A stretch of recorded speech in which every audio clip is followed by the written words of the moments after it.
Unoy alam ke BJP badam le ke South Shillong ba san bor Shulai ha ke sengi baar ula Dawa ya ke Sorkar jelah bahkan Pynkiew no ya ke Discretionary Grand DG Jongki MLA sya ka ar pholak tengka. Abai kan bat kilat thai kubor ba san bor laong ba ha ke por badang lok MLA nengkong hau ar hajar pra kesong pisa ke dang dei tang lai lak tengka bat hadin la Pynkiew sya ke san lak tengka pamenta ka lak kiu sya ke pholak sisnem. Dang shen ha ke jinyelang ba ulampang ha ke jinyedon Menteri rang ba bat sembun menteri rang ba la ai jingmut ban Pynkiew no sya ka at pholak tingka na du al hajar phosan nong habang alaong bakadon na du alatar frang lo meli nakalai lang laki ucap salang nakasalang cipo pulang adu mentah pulang bat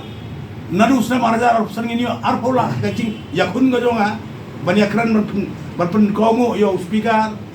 yo honorable chief minister ba Thomas Songma ba Conrad Songma ba deputy chief minister ba Prostun wilayah so ya hap tu no minta kinong bakam don kata ka discretionary ngaka ka sanctioning order kana kata ngaci su ngaci som beda po assembly you cannot see stand up himshim lagi meli himshim yang ka pisa tagi hab ada jing to ba I'm not interested to utilize this discretionary of Mr. Lak sanctioned by the office of assembly ngan shy mengenai reason bambale ngam tre simu ngai guys pulak berpulun kamu konstruksi gitu kan kata jing thua de bandon banong ba bum ju ai ke government it's false and baseless cipola mentang